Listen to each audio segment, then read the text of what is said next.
Ladies and gentlemen, good day and welcome to Q3 FY26 earnings conference call of Indiqube Spaces Limited, hosted by Asian Market Securities. As a reminder, all participant lines will be in the listen-only mode, and there will be an opportunity for you to ask questions after the presentation concludes. Should you need assistance during this conference call, please signal an operator by pressing star, then zero on your touch-tone phone. Please note that this conference is being recorded. I now hand the conference over to Mr. Vikrant Kashyap from Asian Market Securities. Thank you, and over to you, sir.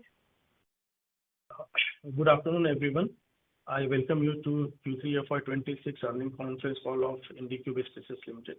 Today we have with us on the call Mr. Rishi Das, Chairman, Executive Director and CEO, Ms. Meghna Agrawal, CEO and Executive Director, Mr. Pawan Jain, Chief Financial Officer, Mr. Vikas Kumar Agrawal, Head of Investor Relations, and Mr. Vamsi Chaudhary, AVP Marketing. Without much ado, I now hand over the call to Mr. Rishi Das for his opening remarks. Thank you, and over to you, sir. Thank you, Vikrant. Good afternoon, everyone, and thank you for joining Indiqube Spaces Limited Q3 FY26 earnings call. This is our first interaction with the analyst community this year. On behalf of the entire management, I would like to wish a very happy new year to all of you and extend a warm welcome to all our shareholders, analysts, and the participants joining us today. Our earnings presentation has been uploaded on the stock exchanges as well as on our website, and we trust you had the opportunity to review it. This quarter marks another important milestone in our journey. I will start with the financial performance in IGAAP equivalent terms. We recorded our highest ever quarterly revenue of 395 crores in Q3 FY26, and this represents a year-on-year growth of 45%. If we consider the 9-month period ending December of 25, our revenues stood at 1,063 crores, reflecting a robust year-on-year growth of 37%. Profit after tax for Q3 FY26 has been INR 40 crores, and this has more than doubled on a year-on-year basis. For the 9-month period, our PAT has reached 95 crores, a shade lower than 100 crores, and this is a growth of 284% year-on-year. Our return on capital employed improved to 23% in Q3 FY26 compared to 15% in the same quarter last year. We have also taken major strides into sustainability.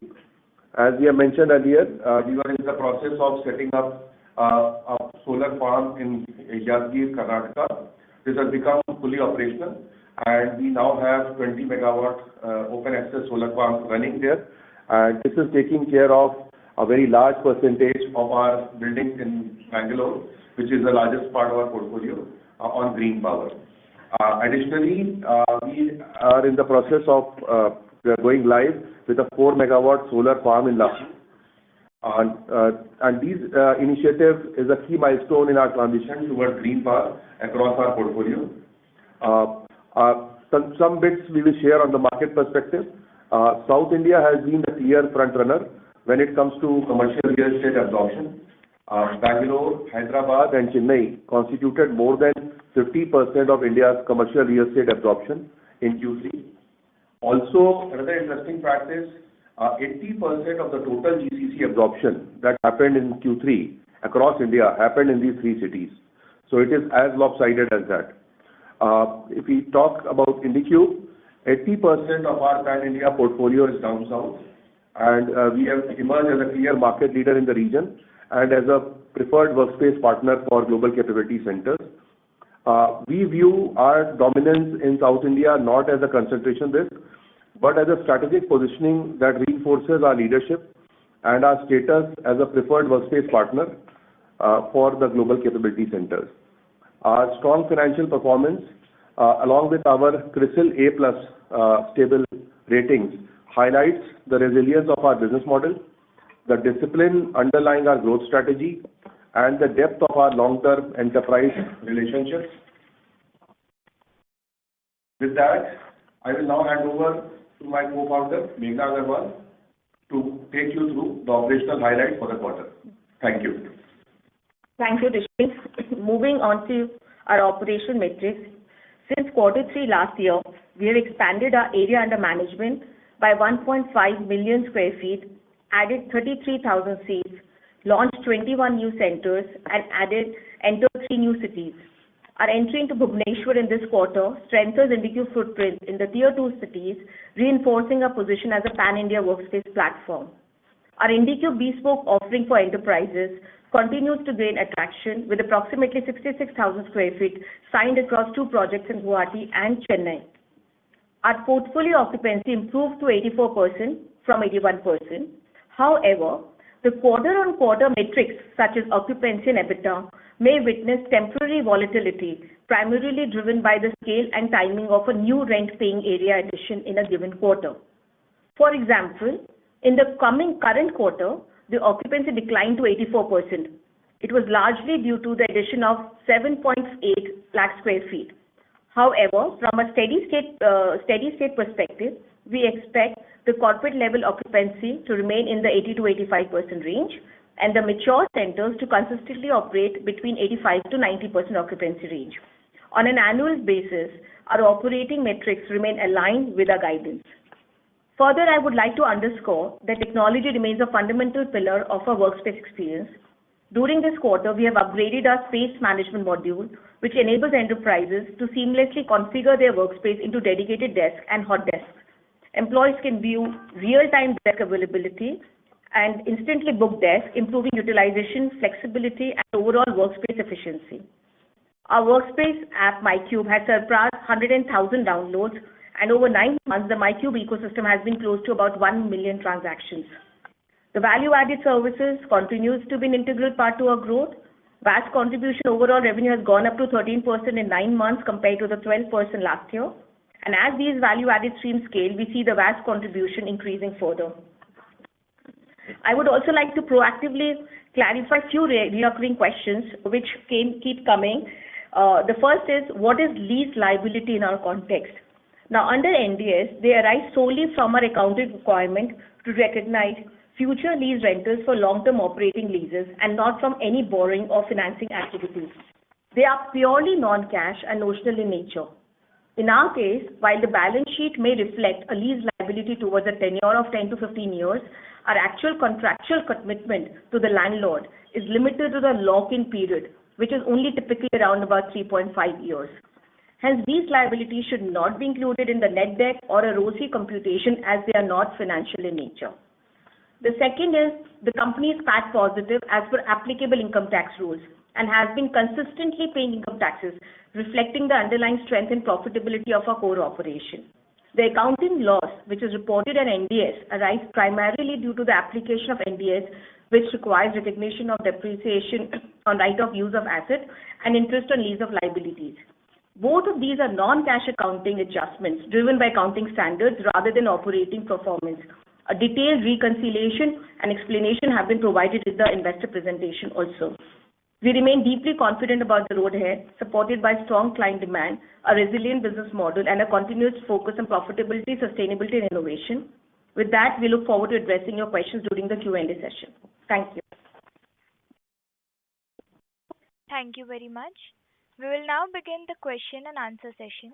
Anyone who wishes to ask a question may press star and 1 on their touch-tone telephone. If you wish to remove yourself from the question queue, you may press star and 2. Participants are requested to use handsets while asking a question. Ladies and gentlemen, we will wait for a moment while the question queue assembles.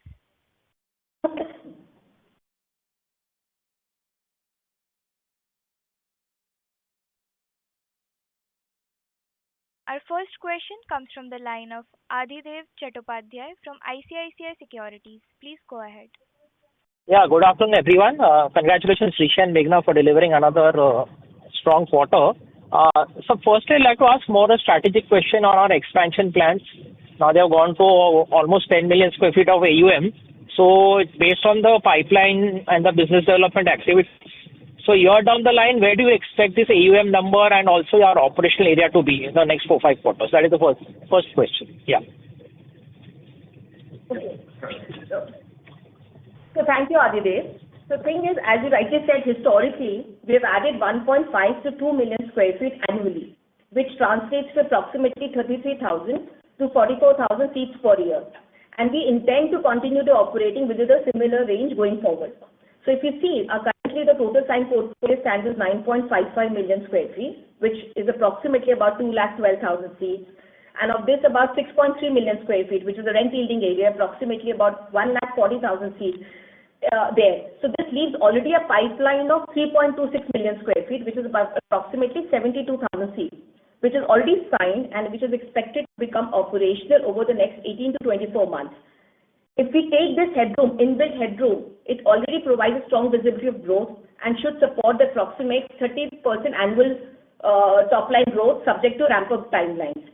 And from an occupancy perspective, we continue to guide for 80 to 85% for a corporate level occupancy and 85 to 90% in a mature center. Thank you. Sure. Yeah, sure. So the second question is just trying to reconcile the cash flows, right, for the quarter. Our net cash seems to have reduced by, I think, 40 odd crores quarter on quarter. Could you just help us reconcile the capex, working capital, and any taxes we may have paid? Yeah. From the EBIT of 70 crores we have done, the cash EBIT. Yeah. That's the second question. So both, Adidev, we assess the reporting operating cash flow and even the capex on a half-yearly basis aligned with the balance sheet closures. So although we would wanted to, because of the auditor reasons, we did not. Accordingly, we did not provide a standalone OCF or a capex split for quarter 3. However, for H2, our operating cash flow has been broadly in line with H1, both for OCF and the capex. So if you look at the balance sheet, like the cash flow was around about 151. In about H2 we would have similar, and even the capex would be also similar. So so in balance sheet at the end of the year you would see both the terms coming. Okay. If you could just help us with the overall capex for the year, means which you are planning, just for this year, just for 26, the overall budgeted capex which we are expecting. So it was H1 was around about I would say about 180 crore. The H2 Adidev would be something in the similar range. So okay, my H1 of OCF and the capex, yeah, it would be almost similar of H2. So both, yeah. Okay, fine. Okay, yeah. That's it from my side. I'll come back in the queue if I have more questions. Yeah. Thank you. All the best. Thank you. Our next question comes from the line of Mohit Agrawal from IIFL. Please go ahead. Hi, good afternoon, everyone, and congratulations for a great set of numbers. My first question is on your revenue growth of 45%. While your occupied seats the volume has gone up by about 27%, the revenue from co-working business has gone up by 45%. So one would kind of generally understand about a 5-7% bump up to volume. What would explain this? Is there like a meaningful reset in pricing, or is it premiumization? If you could explain that. So the question, Mohit, you're asking is why do we see much more change in the revenue versus the number of seats? Is that correct? Yes. So year on year, the occupied area has gone up from 5 million to 6.3, or the number of occupied seats would be 110,000 to 140K approximately. That is 27% growth. Versus that, the revenue growth is about 45%. So there are 2-3 reasons to it. So one is the occupancy. If you see, our occupancy has improved from 81 to 84%. So that itself, gives you that from the existing building. And the renovated building which we talked about last time, so there the occupancy has also improved, has come to the realization 90% because they come into the steady state level, which is more than 12 months. And this also comprises of one-time revenue. So we have one-time revenue, for example, coming from either the design and build or any other sale of assets. So these are the 3 components which is added to that kind of a revenue growth vis-a-vis as compared to the fee growth which are seen. Okay. This one-time revenue that you're talking about, would that be a part of the co-working space revenue, or that be somewhere in the other or VAS or that kind of component? It would be VAS revenue. It is not so we do not Okay. pay a co-working revenue. We do not, so we do not divide that into, that is as a space leasing revenue only. All our one-time revenue would be a services revenue, which we call it a VAS revenue. So, and if you see, we have also did the demarcation of the VAS revenue of one-time, reoccurring and non-reoccurring, because one-time can change, but reoccurring is something which is there. So that is why the division is there. Okay. I'll maybe take this offline, just trying to reconcile the numbers a little more detail. Moving on to my next question is actually on VAS. So, you just mentioned about one-time and recurring. If you could explain, because I think, again, the numbers in especially the one-time has seen quite a bit of volatility, especially on a year-on-year basis. So if you kind of explain how to kind of forecast or how to look at the future in terms of the recurring, which is growing at about 17% year-on-year. But the one-time is more, volatile. So if you could explain the outlook on both, and then how do you look at the margins on both recurring and one-time VAS income? So here, I would say, like the income from value-added service currently contributes almost about 13% of total revenue, which is already up from 12% last year. And as mentioned earlier, the VAS remains an integral part of our business model. So whether it is design build or food or beverages or transport, these are not tracked separately, but they are, it all is seen in totality. All right. And the growth of each service is different. So every service would either have sometimes a reoccurring and sometimes would have the non-reoccurring. So the one-time volatility, if you're saying reoccurring, and that is why we divided it into it, because of one of our bigger clients. So they took interior, the design and build interior, it was a one-time cost of a very big company. So that is why you see it is a big volatility in that number. That kind of a volatility you would keep seeing, because it all depends on the companies which will say, hey, I would want to buy XYZ product of a service and I want to pay upfront over and leasing about. So that is why that division is being given, so that the volatility in the VAS revenue would remain. However, the value-added stream scale, we see the contribution increasing to 15% in next financial year. So rather than growth of the VAS, you should see in percentage of terms of revenue, that would be around about, we're hoping to come to about 15% next financial year, and a net margin of these services would be around about 15%. Okay, just one clarification. So one-time VAS revenue would be essentially your DNB. So 19 crores is largely DNB. The remaining, let's say, FNB, mobility, solar, all that would go into the recurring VAS. Is that understanding correct? Yeah, DNB also product and services. Like we do have a lot of services like IT product and services. So we also have these laptops, projectors on screens, which we do it on rental basis, right? Or a CapEx basis also. So it is all about products, so DNB and other services which can be one time. So it would be a combination. But as of now, the number what you're looking at is largely, as of now, is a DNB thing driven. Okay, understood. Thanks a lot. All the best. Yeah. Thank you. Our next question comes from the line of Shamit Ashar from Ambit Capital. Please go ahead. Yeah, hi. Thanks for the opportunity and congrats on a good set of numbers. So firstly, with the recent openings in Tier 2 cities, how do you view the supply outlook in Tier 1 versus the Tier 2 cities? And are there any plans to expand your footprint further in Tier 1 cities, or will growth largely be led by new centers in Tier 2 cities? So thank you, Shamit. So if you look at our growth, if I talk about the area, by area, our growth will be largely driven by the Tier 1 cities, because Tier 2 cities still just constitute about 8% if you look at of the overall portfolio.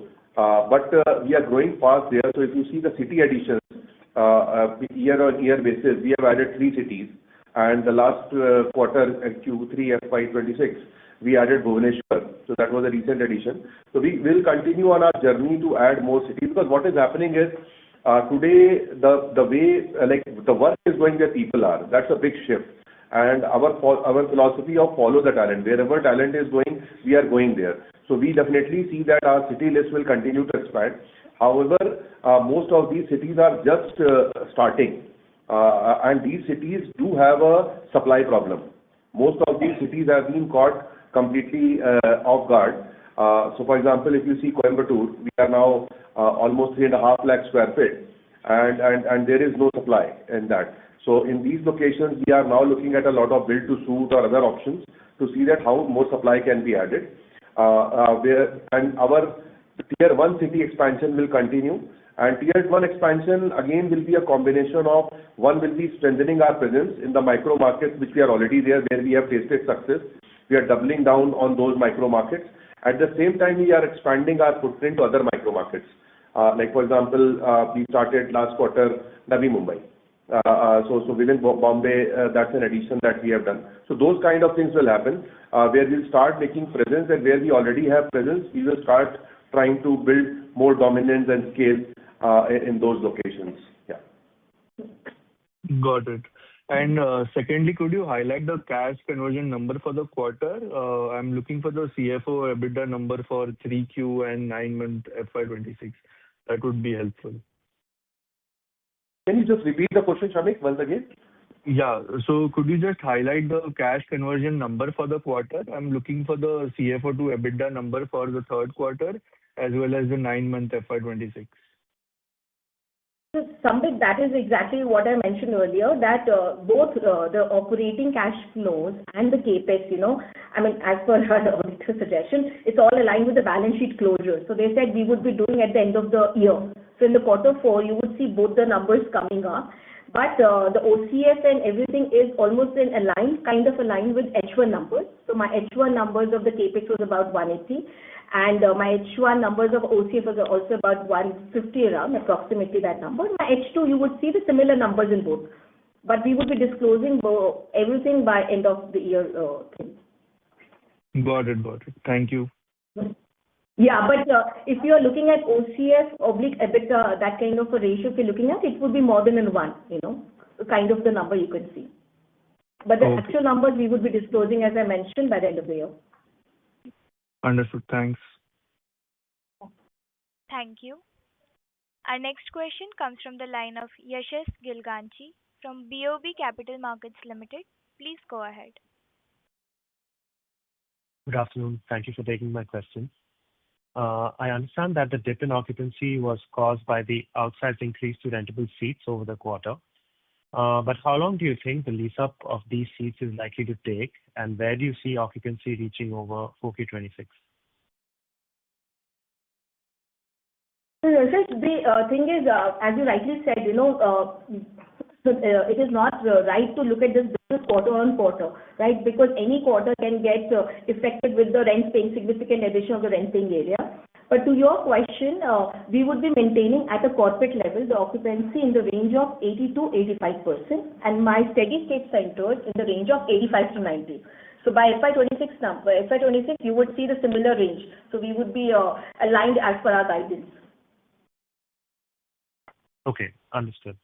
Also, when do you expect the approximately 1.8 million square feet of area under LOI to be included in active stock, and how long do fit-outs usually take? So it would take about, because the balance areas right now is at different stages, something's under construction, or the OC, the compliance is coming in place. So it would be operational in about 18 to 24 months. And what was the second question, Yashas? How long do fit-outs usually take? How long when they it's included? Fit-out usually takes, after the post-approval of the layout, it takes about 60 to 90 days, depending on the complexity of the interiors. Understood. Thank you very much. Yeah, thank you. Thank you. Our next question comes from the line of Vikrant Kashyap from Asian Market Securities. Please go ahead. Thank you. My first question is on your capital allocation and expansion. With this net debt now being in the negative and ROC is trending over 20% plus. So how you are prioritizing incremental capex in faster seat addition or design and build scaling or balance sheet strengthening? What annual AUM seat addition guidance would investors use going forward?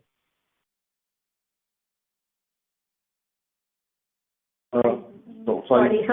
Can you repeat the question, Vikrant, once again, please? Yeah. Yeah. Sorry. Okay. Am I clear? Yeah, you have Yeah, but okay. you have not been able to understand, yes. Also, my question is on capital allocation strategy. I mean, so with your net debt is non-yield negative zone and ROC is trending about 20% plus. So how are you prioritizing incremental capital, like faster center addition, design and build scaling, or strengthening your balance sheet? What kind of annual AUM or seat addition guidance should investors assume going forward? So yeah, thank you. That's very clear now. So if you look at, as suggested earlier, that our CapEx has been to a tune of 180 crores in H1, and we see a similar kind of addition this year. So bulk of the CapEx will go towards the interior addition, and that is where you see from the IPO proceeds that we raised, we have allocated more than 400 crores towards the CapEx, and we are on track and using those funds. So predominantly, most of the funds will go into interiors, whether it is for our managed office plug and play or whether it is for design and build. It will be a combination of that where most capital allocation will happen. And as you can imagine, when we are looking at a 30% kind of a growth rate, so bulk of this will go into funding the growth. Yeah.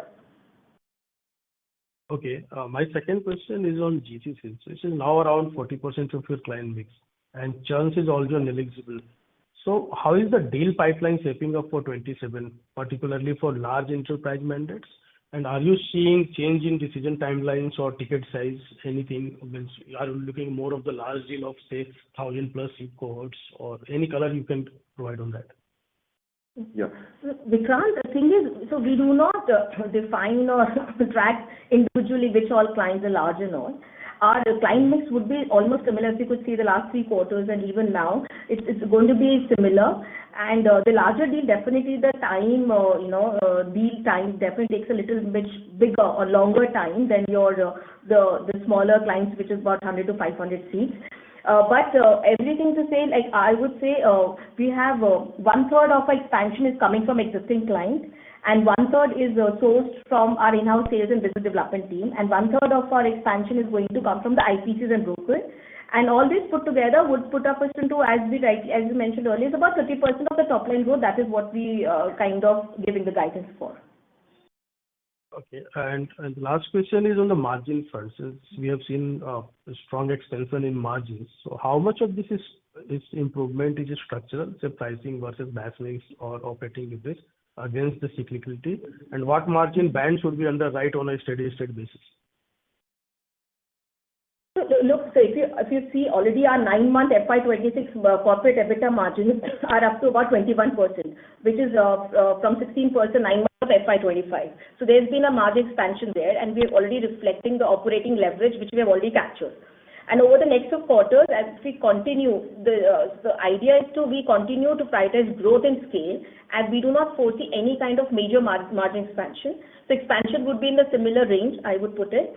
And also, we believe that the market opportunity is extremely large, and at this stage, our focus is on capturing demand and scaling the platform rather than optimizing on this incremental margin. So, so focus is on growth, if I would say, but the margin would be in the range of 20-21%, which we have already achieved by the operating leverage, as we mentioned before.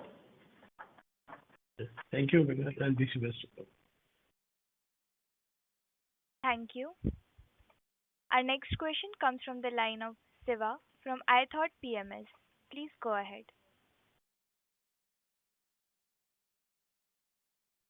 Hi, good afternoon, and thank you for the opportunity. So my first question is around the client lease and lock-in period. In case the client is not able to serve the lock-in and decides to vacate the space, do we get any compensation for that? And if so, how much would that be? Okay. Yeah. So basically, our typical client lock-in is about 3 years. That is what we have with them. And what it means is that if the client is vacating within the lock-in period, they have to pay for the balance lock-in period. By and large, if you see, our collections have been very, very high. Like we have been collecting more than, I will say, 97-98% of the expected or projected revenue.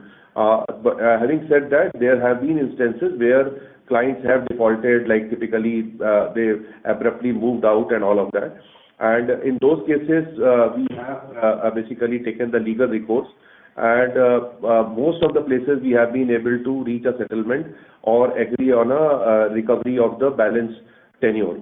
And why I'm saying this, because if you notice, like our typical clients are large size long stay. Our 300 plus seat clients constitute typically more than 60%, almost 64% of our portfolio. And as a lot of clients are global capability centers, well-funded startups and all that, so the defaulting is very, very rare. And definitely in the 0 to 100 seats, luckily for us, that number is just 11% of our portfolio. Sometimes we have seen those kind of situations, but it's a very manageable thing, and we do a fair amount of KYC when we add any new customer. We do a credit check also on the company's finances before we provide them any substantial space. Understood, sir. Thank you for that. So my second question is on the lease duration side. So our average lease duration is around 3.5 to 4 years, right? And when is most of these leases coming up for renewal? So is it kind of spread out, or do we have like a major chunk coming up ahead? It is quite spread out typically because clients keep coming on regular intervals. And another thing I will highlight is if you look at the top 5 clients, they constitute about 12% of our revenue.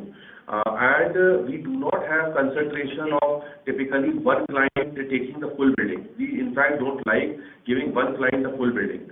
So our most of the buildings are multi-tenancy, and our client revenues are also quite spread out. So as a result of that, there is no major concentration risk in terms of suddenly a client is leaving the space and all that.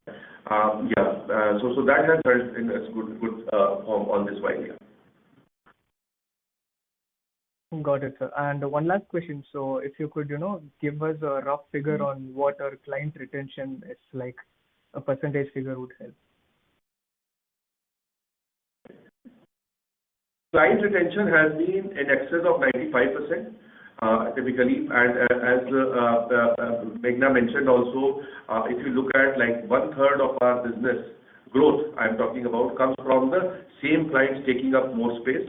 Plus another metric to look at is that more than 40% of the space that we have is multi-center. Like meaning by that a client came to us for looking for space for one center, they liked us, and then they have taken space in second center, third center, maybe in the same city or different cities. So invariably we have seen that once the client comes in, they have been very comfortable, and retention rates, as I mentioned, have been upwards of 95%. Understood. Yeah, that's all from my side.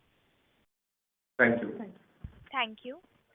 A reminder to all the participants, if you wish to ask questions, you may press star and 1 at this time. Next, we have a follow-up question from Adidev Chattopadhyay from ICICI Securities. Please go ahead. Yeah, thank you for the opportunity. Rishi, just a question on now that the solar power plant is fully operational. Could you quantify in terms of a percentage of revenue or in absolute terms, what is the cost savings which you are expecting going ahead on that? Yeah, that's the first question.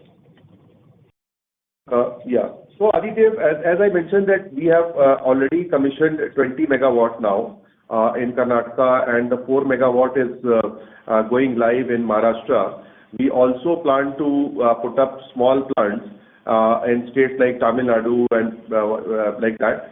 So we see that every year for our own requirement, about I will say about 10 megawatts is what we will be requiring to fulfill that. So most of the plants that we are put up or are exploring to put up, we have planned for expansion capacity in these places. So annually between 5 and 10 megawatt is going to be our incremental requirement for green power, and that will be met through our plants. So Rishi, I was just asking on the cost savings on the operationally, how much would this be because of the capex you are doing? So basically, so I can give you some idea on the unit metric. Like for example, if you look at today in Karnataka, a unit of power cost about 7.5 rupees. And when we are generating this power, because it's a captive, so I'm not able to quantify the saving per se, but broadly you can take 50% power savings. If you were to look at the interest payout, depreciation and all of that, 50% power savings we are able to achieve, yeah. Okay. And just a follow-up on that CapEx, so sir, when we are doing the obviously CapEx for our fit-outs, right, and the CapEx for these plants, could you segregate the percentage breakup? Means, let's say we're doing 350 crores of CapEx, right, for the full year. So how much of this would be for these power plant or solar things on an ongoing basis annually? Sure. I don't have it, Adidev, offhand, but if you look at when we raised the funds from IPO, there we have carved out 20 megawatt for solar power. That carve out basically like on the green power, the capex that we will do basically has been budgeted in that. But yeah, but good idea. We will be happy to carve out the capex breakup also. What goes under solar, in times to come. It just helps us to understand the core business CapEx, and because that is the only thing I was getting at. Fine. Anyways, I'll again take it offline if required. Thank you. All the best. Thank you. Participants who wish to ask questions may press star and 1 at this time. Our next question comes from the line of Dhairya Trivedi from DJT Investments. Please go ahead. Hi, sir. Thanks for taking my question and congratulations on a great set of numbers. So my first question is that once the lease tenure expires from the client's end, what would stop the client from, say, leasing space in a newer center which may possibly have newer or better infrastructure? So basically, see, we have a CRM team, and what the job of the CRM team is to be in continuous touch with the client. So even before the client lock-in is getting over, our teams are in touch with them. And so that is a good thing, that if they are planning to vacate or whatever, are they planning to expand and all that, we are able to understand their requirement. And so two situations mostly happen, because most of the clients who typically stay for 3 years invariably are expanding. So either we are able to give them continuous space in the same building or in the same micro market to expand, or we are able to help them consolidate and move to a bigger space in the same micro market. So see, what happens, the biggest stickiness for clients is that once they become comfortable with the building and their employees are comfortable coming over there, they don't want to change the address. So there is a fair amount of stickiness. Now, having said that, if suppose the client had taken 200 seats and the client is now going to 400 seats, if we don't have space, then we have to displace them. But our philosophy has been always that if I have 10 buildings in a micro market, then the idea is to add 1 or 2 buildings every year in that micro market. So we always plan for growth, and more or less we see that the same clients typically move to the other places and all that. If the client decides to stay after the expiry, then we definitely basically upgrade or provide them, like suppose for example, if the carpets or some chairs have worn out, those are definitely renovated so that the place gives a feel of a new kind of place. So those investments are proactively made depending upon what kind of lock-in commitment and all the client is willing to provide for the further period. Got it. And sir, what would be, our oldest center, for example, at the moment, and could you give a sense on, what the churn would be in some of those older centers? So we have not specifically the data immediately is not available, but as Meghna highlighted, that if you look at like our steady state center, which are more than 12 months old, we have 90% plus occupancy over there. So I will say more or less the occupancy, even if you look at even the centers which are 5-year, 7-year-old, I don't think that occupancy will be very, very different from this 90% number that I am talking about. Overall, I can tell you that consistently older centers have maintained 90% plus occupancy, which are more than 1 year old. Okay, and so centers which are say 5-7 year old, would they still have an occupancy of more than say 75-80%? Yeah, we will have that. So if you see a slide, also to add to the point, if you see a slide in investor deck, it is written very clearly, the steady state occupancy and the corporate level occupancy. So that would also give you a clear picture. Plus the churn is also, we kind of track it overall on a corporate basis, which is also mentioned in our investor deck. So that is why the building wise what you asked is a little tough for us. Okay. And one last question on the GCC. While I understand 40% of our clients are GCC, what would be the revenue contribution from them in terms of percentage? 56% revenue comes from global capability centers. 56. Yeah, 56, yeah. Okay. All right. Got it. Thank you and all the best. Thank you. Thank you. Next, we have a follow-up question from Vikrant Kashyap from Asian Market Securities. Please go ahead. Yeah, thank you. My question is, since we are very heavy and strong foothold in Bangalore, so after this micro market, which of these key micro market where you are trying to or maybe like to replicate the similar business model, and what are the economic factors that will drive that expansion? If you could highlight some colors on that. Yeah, thank you, Vikrant. So as you rightly highlighted, that Bangalore continues to be the largest market, but if you look at our presence in Chennai, we are typically like 1.2 million square feet in Chennai. And we have like if we go by the IPC data, we have a like market leadership position in Chennai as well. And then so clearly a lot of expansion has happened. Like Hyderabad, if you compare 2 years back and today, from almost 70,000 square feet, we have moved to more than 280,000 square feet.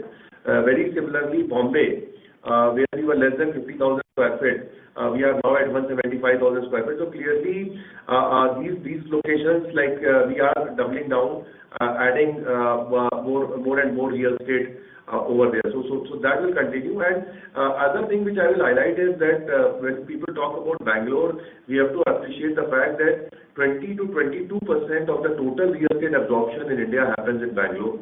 And Bangalore absorbs more real estate than a city like Shanghai or a New York or Tokyo or any city you pick up. So maximum amount of real estate as a city anywhere in the world is absorbed in Bangalore. So I think in all humility, I must say that we are the largest or the fastest growing market in the world. So I think that's a good position to be. We don't see it as a basically concentration risk, but so is the nature of this business that one of the real estate is absorbed in Bangalore. So we see that, and also as we mentioned earlier in our talk, that South India, if you look at, is almost 50% of the thing, and there again we are very, very dominant. So we are seeing a lot of cross pollination happening between clients across Bangalore, Hyderabad, Chennai, Coimbatore, like that. So good strong moat you can say we have built in the South India. Okay, and my another question is on the client mix. So in terms of client concentration, so whether IT continue to absorb more seats in the flex space, or banking has taken up, or maybe you can highlight some colors on that. Which of the sectors are taking more seats, and where do you see more traction coming in? So our client mix, if you see, I will say the core of our business is large size, long stay. So from that point of view, if you see, space is occupied by clients who have taken 300 plus seats. So you can imagine people who have taken 300 plus seats are normally mid-sized to large companies. And if you talk about the vertical, of course, global capability centers cut across different industry segments. But about like 56% of our revenue is coming from the global capability centers. In addition to this, we have a very healthy, I will say, client mix of a lot of large Indian companies. If you look at a company like Mahindra Logistics, you talk about, or Ashok Leyland, TVS Motors. So the typical so-called the old school Indian economy companies, they are also in a very, very substantial number. Then we have a lot of late-stage startups. When I say late-stage, these are Series D funded or even listed kind of companies. So basically, overall, I will say the client base is quite diverse. Plus, I will say that this varies depending upon city to city. For example, if you look at Chennai, Chennai is a lot more diverse than Bangalore. Chennai, we have a lot of companies which are into shipping, logistics, core engineering. Even from a nationality point of view, Chennai is more diverse than Bangalore. We have companies not only of American origin, but a lot of companies of, say, European origin, Scandinavian countries, German, like that, Finnish companies, Danish companies. Those kind of companies also are in our portfolio. So I think that is a fairly diverse, and it varies, as I said, location to location. Thank you. It was quite helpful. My last question is on your sourcing side. So, if you could highlight, given the pipeline that you have built, how much of that would be your older buildings? So that comes under, I think, cornerstones. Can you give some colors on that? Yeah. So what we have done is, like, if you look at our renovation, we typically have more than 3 million square feet, about 3 million square feet of portfolio we have, which is basically across 20 properties. And these are buildings which are from 20 years going up to 50-year-old properties. And we have upgraded these buildings mostly to a level of a platinum green, platinum or a gold rated IGBC building. And another highlight I will say is that India has the total stock of commercial real estate in India is about 1 billion square feet, and 50% of these properties are more than 10 years old, and almost 52% of the properties are non-green. So as part of our cornerstone initiative, we are continuously looking at basically a lot of older properties in the central business districts to pick up, renovate them, upgrade them. So that is there. Plus, now we are also going to a lot of buildings. Indiqube is not leased, where we are going to the landlords and offering them renovation as a service, or looking at managing those services, including offering them green power, because we see that energy transition is a very, very big challenge and opportunity in India. So a lot of our landlords or commercial buildings still are not on green power, and they want to move to green power. So that is also part of our cornerstone solutions that is being offered to clients. So there is a good acceptance and traction on that side, which is happening. All right, good. Thank you for that clarification, and wish you all the best. Thank you. Thank you. Thank you.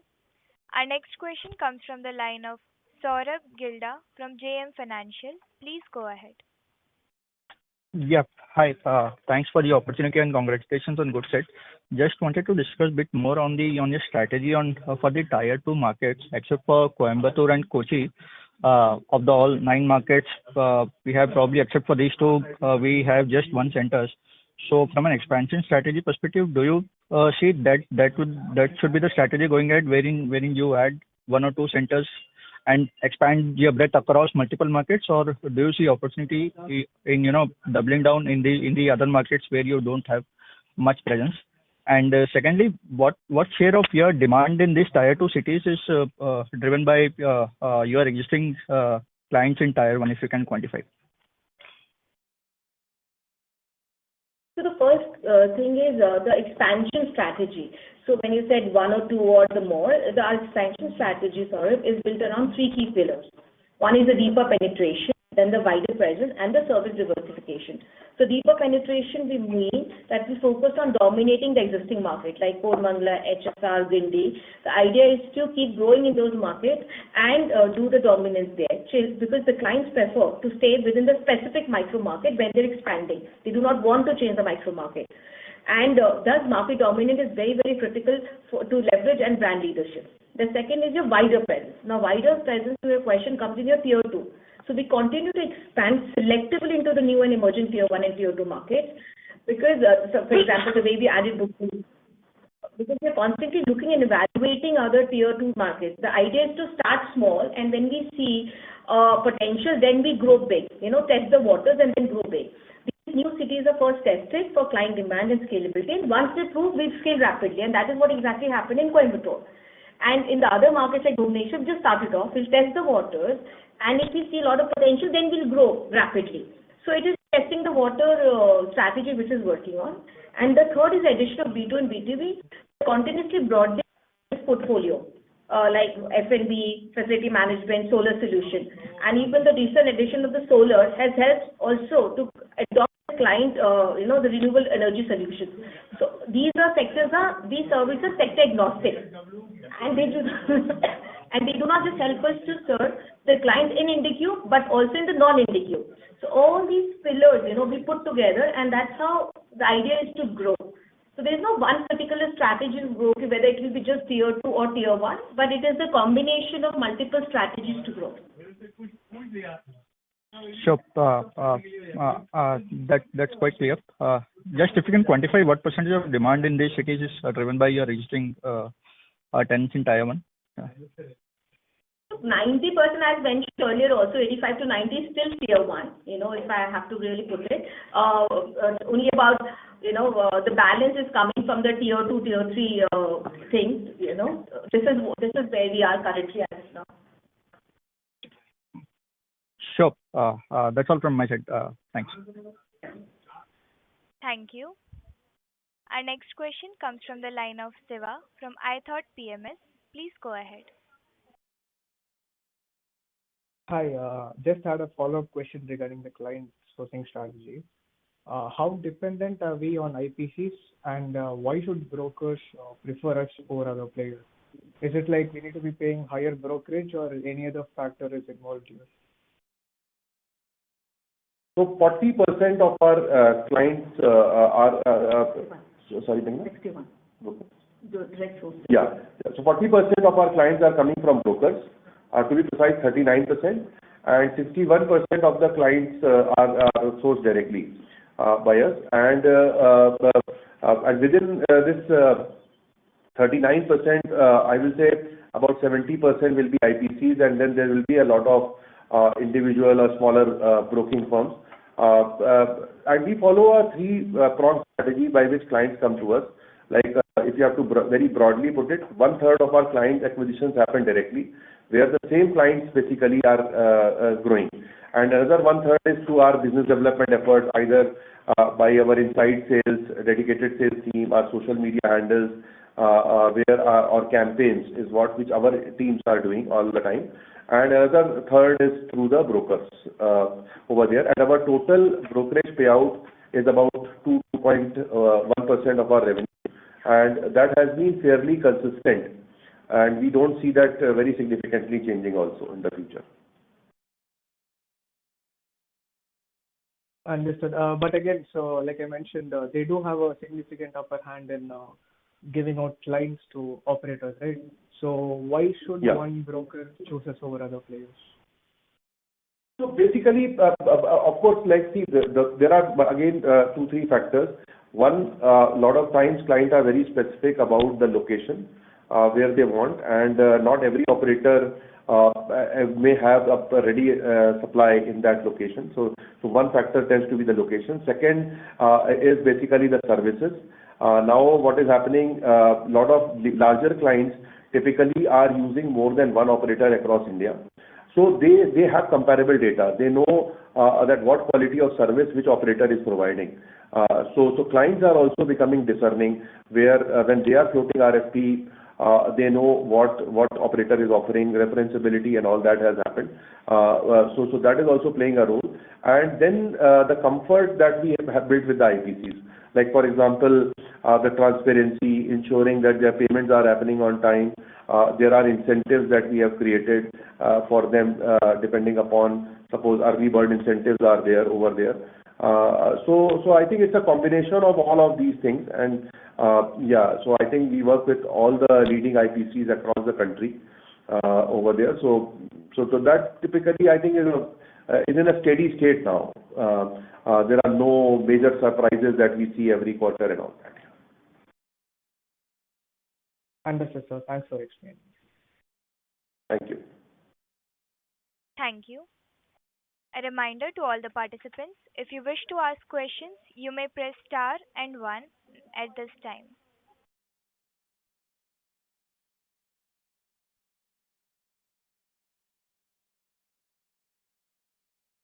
As there are no further questions, I would now like to hand the conference over to management for closing comments.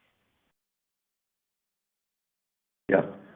Thank you to all of you for taking out time and giving us a patient listening. And we are very happy with the quality of questions that came in. And I hope we have been able to answer these questions and clarify things to your satisfaction. And look forward to your continued support. Thank you all again. Yeah, thank you. Thank you all. Thank you for the time and the patience. Thank you. Thank you. On behalf of Asian Market Securities, that concludes this conference. Thank you for joining us, and you may now disconnect your lines. Yeah, thank you. Thank you.